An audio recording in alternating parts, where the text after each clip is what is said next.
மார்வலோட first super hero family இப்போதைக்கு வந்துட்டாங்க.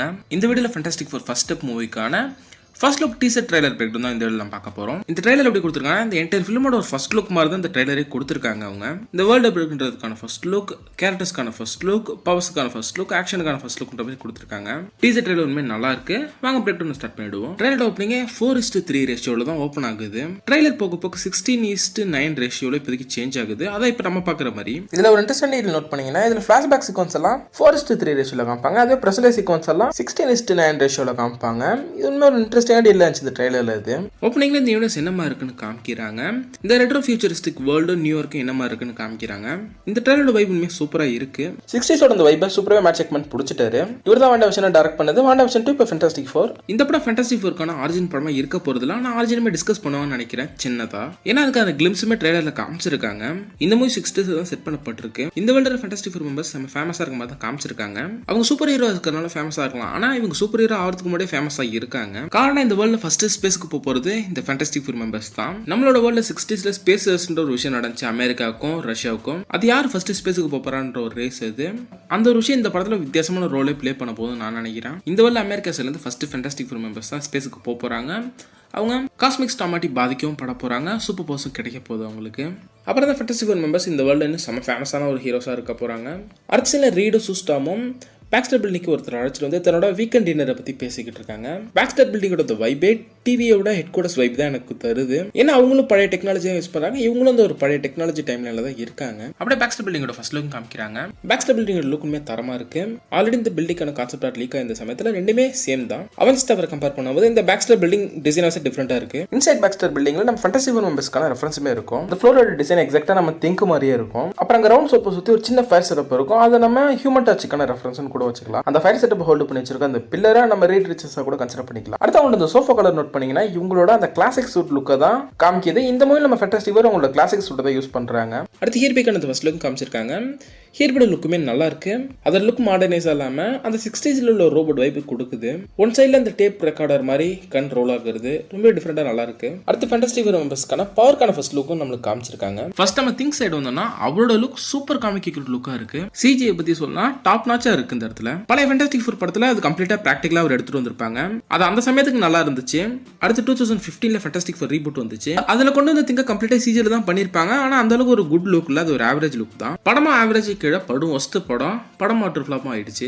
இந்த ட்ரெயில திங்க பொறுத்தளவுக்கு எப்படி காமிச்சிருக்காங்க, அந்த பவர் கிடைச்ச உடனே அவர் கொஞ்சம் டிப்ரெஸ்டா சேடா தான் இருக்காரு. ஏன்னா அவரோட ஹியூமன் லுக் அவர் விட்டு போயிடுச்சு. அவர் இப்போ ஒரு ராக்கா இருக்காரு. அவர் வியர்டா இருக்குன்னு அவர் நினைக்கிறாரு. அவர் ஸ்பேஸுக்கு போறதுக்கு முன்னாடி நியூஸ்ல ஒரு குட் லுக்கிங் ஆஸ்ட்ரோனாட்னு வேற அவர் மென்ஷன் பண்ணிருப்பாங்க. அவர் அவரோட வேர்ல்டு செல்ஃபை மிஸ் பண்றாரு. அதையும் தாண்டி அவர் ஹியூமனா இருந்து பண்ண விஷயங்களை இப்போதைக்கு அவரால் பண்ண முடியாது. எக்ஸாம்பிளுக்கு பழைய ஃபேண்டாஸ்டிக் 4 மூவில அவங்க ஒய்ஃப் வெட்டிங் ரிங்கை கீழே வச்சுட்டு போயிடுவாங்க. அதை எடுக்கவே ஒரு ஆள் ஹெல்ப் பண்ற மாதிரி இருக்கும். சேம் ஒரு நார்மல் ஹியூமன் லைஃப் லீட் பண்ண முடியாதனால அவரோட லுக் மேலேயும் பவர் மேலேயும் அவருக்கு ரொம்ப வெறுப்பு வரும். ஆனா அது குடிச்சுக்க அவர் அண்டர்ஸ்டாண்ட் பண்ணுவாரு. எக்ஸாக்டா ஓல்டு ஃபேண்டாஸ்டிக் 4 மூவில அந்த மாதிரி தான் இந்த சீன்ல நம்ம திங்க் வேர் பண்ணிருக்க அந்த ட்ரெஸ் எக்ஸாக்டா காமிக் அக்யூரேட்டா இருக்கும். பழைய ஃபேண்டாஸ்டிக் 4 மூவில கூட நம்ம திங்க் இதே மாதிரி வேர் பண்ணிட்டு திரிவார் ஒரு சமயத்துல. ஆக்சுவலா அவர் ஒரு ஹீரோவா மாறினதுக்கு அப்புறம் அவர் ஹாப்பியா இருக்க மாதிரி தான் ட்ரைலர் இன்னும் ஷாட்ல காமிச்சிருப்பாங்க. பேக்ஸ்டர் பில்டிங்ல ஹாப்பியா குக் பண்ணிட்டு இருக்க மாதிரி தான் காமிச்சிருப்பாங்க.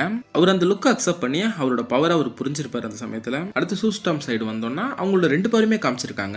Invisible power and force field create பண்ற ரெண்டு பவருமே காமிச்சிருக்காங்க. அதுல ஃபோர்ஸ் ஃபீல்ட் கிரியேட் பண்ற அந்த ஒரு பவர்ல ஒரு இன்ட்ரெஸ்டிங் டீடைலே இருக்கு. சூஸ்டாம் ஃபோர்ஸ் ஃபீல்ட் யூஸ் பண்ணத ஒரு சீக்வன்ஸ்ல லைட்டோட ஸ்பெக்ட்ரம்ல இருக்க கலரே விஎஃப்எக்ஸ் மூலமா சூப்பர் டீடைலா காமிச்சிருப்பாங்க. அடுத்து நம்ம ஜானி ஸ்டாம் ஹியூமன் டச்சா மாற அந்த லுக்குமே காமிச்சிருக்காங்க. அந்த ஃபயர் ஃபார்ம் லுக்குமே இன்னும் சூப்பரா இருக்கு. அடுத்து அவரோட ஃப்ளைங் சீக்வன்ஸுமே நல்லா இருக்கு. அதுல ஒரு இன்ட்ரெஸ்டிங்கான டீடைல் இருக்கு. இந்த சீன்ல நம்ம ஜானி ஸ்டாம் தான் பவரோட லிமிட்டட் டெஸ்ட் பண்ண மாதிரி தெரியுது. ஸ்பேஸ்க்கு போர்ட் இருக்குறாரு அயன்மேன் மாதிரியே. அயன்மேன் எப்படி ஒரு ஐசிங் ப்ராப்ளத்தை ஃபேஸ் பண்ணாரோ எக்ஸாக்ட்டா நம்ம ஜானி ஸ்டாமும் அதே ஐசிங் ப்ராப்ளத்தை ஃபேஸ் பண்ணுவாரு. அது நம்ம ஜானி ஸ்டாமோட பேட்டர்ன் நோட் பண்ணவே தெரியும். ஐஸ் வேப்பரைஸ் ஆகுற மாதிரி. ஆல்ரெடி இதே சீனை நம்ம கிறிஸ் எவன்ஸ் ஹியூமன் டச்சுமே பண்ணிருக்காரு. கிட்டத்தட்ட சேம் தான். அடுத்து இதே சீன் இன்னொரு இன்ட்ரெஸ்டிங்கான டீடைல் நோட் பண்ணீங்கன்னா நம்ம ஜானி ஸ்டாம் நார்மலா ஒரு ட்ரெஸ்ல ஃபயர் ஃபார்ம் எடுக்கிறாரு. ட்ரைலர்ல காமிச்ச 2-3 ஷாட்லயுமே எனக்கு தெரிஞ்சு உங்களுக்கு பவர் கிடைச்சு ரொம்ப நாளுக்கு அப்புறம் இந்த கதை நடக்கிறதுனால ஜானி ஸ்டாமோட பவருக்கு ஏற்ற மாதிரியான ட்ரெஸ்ஸஸ் நம்ம ரீடச்சஸ் ரெடி பண்ணிருக்காருன்னு நினைக்கிறேன். அடுத்து நம்ம ஜானி ஸ்டாம் யாரையும் சேஸ் பண்ணிட்டு பறக்கிற மாதிரி தெரியுது. மேபி சில்வர் சஃபரா இருக்கலாம். ஆனா அவர் அந்த இடத்துல யாரை சேஸ் பண்ணிட்டு பறக்குறான்றத ஹைட் பண்ணிருக்காங்க. பெருசா காமிக்கல. மால் இந்த ட்ரைலர்ல ஏமாத்துற விஷயத்துல ஸ்டில் கிங் தான். இங்க கிங்கா இருந்து என்ன பிரயோஜனம்? படம் ரிலீஸ் ஆகிற ஒரு மாசத்துக்கு முன்னாடி எல்லாத்தையும் ப்ரோமோலையும் ஸ்பாயில் பண்ணிடுவான். ஓவரால் இந்த ட்ரைலர் விஎஃப்எக்ஸ் அண்ட் சிஜி வைஸா குவாலிட்டியா இருக்க ஒரு குவாலிட்டியான ப்ராடக்ட் தான் நம்ம பாக்குறோம். எந்த ஒரு குறையும் சொல்ற மாதிரி இல்ல. ஆனா ரீடோட பவர் எந்த இடத்துலயுமே அவங்க காமிக்கல. மேபி ரீட் ரிச்சஸோட விஎஃப்எக்ஸ் சுத்தமா கம்ப்ளீட் ஆகாம இருக்கலாம். அதனால இந்த ட்ரைலர் அவங்க ஆட் பண்ணாம இருக்கலாம் அந்த சீக்வன்ஸ். அதுக்கு பதிலாக ரிசர்ச் பண்ற மாதிரியான சீக்வன்ஸை இந்த ட்ரைலர்ல வச்சிருக்காங்க. அவர் போர்ட்ல ஒரு சில விஷயங்களை டெரைவ் பண்ணிட்டு இருப்பாரு. அந்த போர்டை நோட் பண்ணீங்கன்னா நம்ம ரீடுக்கு மல்டிவர்ஸ் போர்ட்டல் ஒரு கேட்டுக்கான அந்த டெக்குக்கான ஐடியா இருக்க மாதிரி காமிச்சிருப்பாங்க. இந்த மூவில இந்த வேர்ல்டு அழிஞ்சு இந்த ஃபேண்டஸ்டிக் வேர்ல்டு இங்கேருந்து 616 டிராவல் ஆகி போவாங்கன்ற மாதிரியும் ரூமர்ஸ் இருக்கு. வாட்சர் இந்த படத்தில் அப்பியர் ஆவாருன்னு சொல்றாங்க, எந்த அளவுக்கு உண்மைன்னு தெரியல. இந்த படத்தில் டாக்டர் டூமோட அப்பியரன்ஸ் இருக்கிறதுக்கான பாசிபிலிட்டி 80% கன்ஃபார்ம் இருக்கு. மேக்ஸ் ஆக்மன் டீமே காமிக்கான இந்த ஒரு கொஸ்டினை கேட்டதுக்கு இந்த படத்தில் டூம் இருப்பாரா இருக்க மாட்டாரான்னு கேட்டதுக்கு அவர் இருப்பாருன்னு சொல்லி இல்லைன்னு சொல்ல படம் பாருங்கன்ற மாதிரி போயிட்டாரு. பாப்போம் டாக்டர் டூம் இந்த படத்தை தவிர்த்து வேற எங்கேயுமே இப்போதைக்கு இன்ட்ரடியூஸ் பண்ணுறதுக்கான பாசிபிலிட்டிஸ் இல்ல. அடுத்து ஃபைனலி காஸ்மிக்கோட பிக் த்ரெட்டை இப்போதைக்கு இந்த படத்தில் காமிக் எக்ரோட் ஜெயிண்ட் லோக்கில் காமிச்சிட்டாங்க. கேலக்டஸோட நிழல் நியூயார்க் மேல உழுது கேலக்டஸ் அப்படியே பேக் சைட்ல இருந்து காமிக்கிறாங்க. மற்றபடி ஒரு கேலக்டஸோட ஃபுல் லுக்கை இவங்க ரிவீல் பண்ணல. ஆனா காமிக் ஆன்டிஸ்ல அவரோட கண்ணை காமிச்சிருந்தாங்க. இப்போ கேலக்டஸ் பூமிக்கு வந்திருக்கிறதுக்கான காரணம் அவர் பசிக்குதுன்னு பூமியை சாப்பிட வந்திருக்காரா. இது ஆக்சுவலா கேலக்டஸ் பண்ற ஒரு வேலை. ஆனா இன்னொரு ரூமர் என்ன சொல்லுதுன்னா நம்ம சூஸ்டம் இந்த மூவில பிரெக்னென்ட்டா இருப்பாங்களா, ஃப்ராங்க்லின் ரிச்சர்ட்ஸும் பிறப்பாராம், அவருக்காக தான் கேலக்டஸ் வந்திருக்க மாதிரி ஒரு ரூமர் சொல்லுது.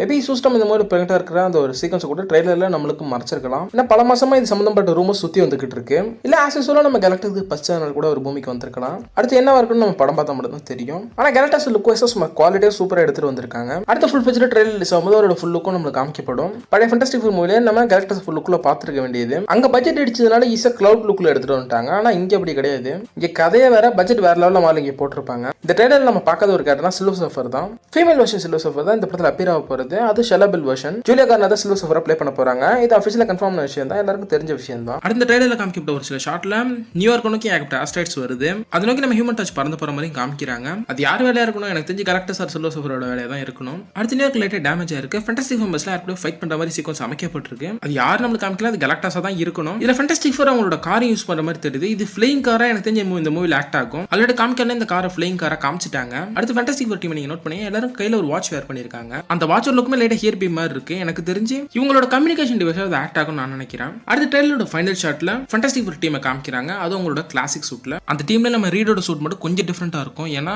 அவர் தான் அந்த டீமோட லீடர். இந்த டீம் அப் ஷாட்டோட இந்த ட்ரெய்லரும் முடியுது. இந்த பிரேக் டவுன் நான் முடிச்சுக்கிறேன். முடிஞ்ச அளவுக்கு இந்த ஃபர்ஸ்ட் லுக் டீசர்ல முடிஞ்ச அளவுக்கு எல்லாத்தையும் கவர் பண்ணிருக்கேன். இந்த ட்ரெய்லர் என்டையராவே இந்த படத்துக்கான ஒரு ஃபர்ஸ்ட் லுக் மாதிரி தான் இருக்கு. மத்தபடி அவங்க வேற எதையுமே ரிவீல் பண்ணல. அடுத்த ஃபுல் ஃபிளெஜ்டான ஒரு ட்ரெய்லர் மட்டும் கண்டிப்பா நம்ம பிரேக் டவுன் பண்ணுவோம். இதோட இந்த வீடியோ முடியுது. நெக்ஸ்ட் வீடியோல சந்திப்போம். Tata bye guys.